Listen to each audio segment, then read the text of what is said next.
All right, so this is how I make worm tea. I started the process actually, and I said, you know what, let me go ahead and videotape this. But the first thing I do is I get a pair of stockings. It's a great filter, keeps the worm castings in the together.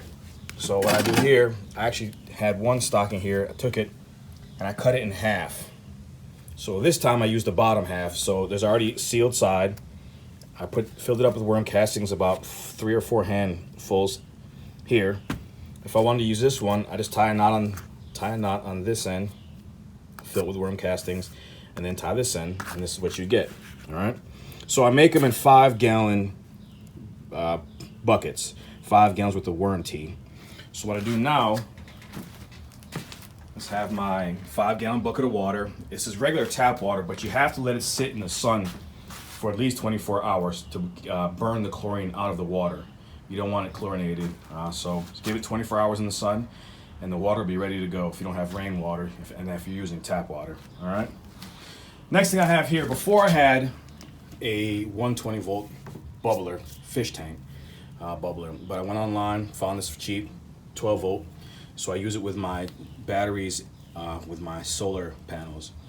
So it's a continuous energy battery charger in the daytime. Let this run all night. I usually let my worm tea bubble for about at least 24 hours.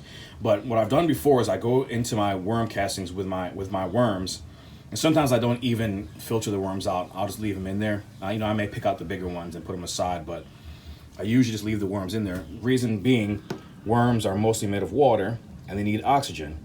So when they're in the tea bag, the worms are getting water, obviously, because they're sitting in a 5-gallon bucket of water, but they're getting constant oxygen from the bubbles, from the power bubbler. So when I let this sit for 2 or 3 days, I open up this sack. The worms are still alive. They're just fine. So I keep them in there sometimes instead of trying to get them all out.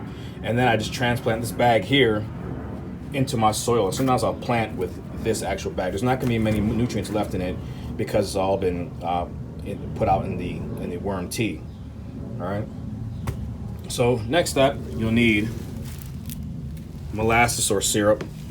This is for the aerobic bacteria to eat.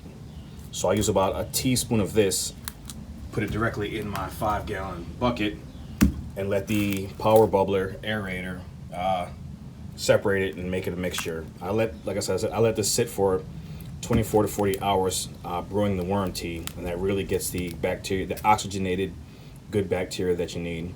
And then after a couple days, this will be all done, and I have 5 gallons of some real worm tea. In the 5-gallon bucket, excuse me, here it is. You can actually use a hanger, hang the worm tea bag on here, drop this right on top like that, let it sit. But I usually just take the tea bag, just drop it in. Eventually it'll become waterlogged and sink to the bottom, and the bubbles will actually bloat around inside the water. So now here I have my, you can use expired molasses syrup, something sweet though for the aerobic bacteria to feast off of when it's bubbling. So I'm gonna take my hand and push it down. But once it gets waterlogged, it'll sit in the bottom. This will turn a chocolate milk type color, brown, and you'll eventually see some white kind of film on top, and that's when I like to get in there and start and shut it down and use that worm tea. With the worm tea, you want to use it within 24 hours, and I use a milk jug, a gallon milk jug to fill these up, but keep them out of the sun if you can. And I do sell it, and I get sometimes $25 a gallon for this.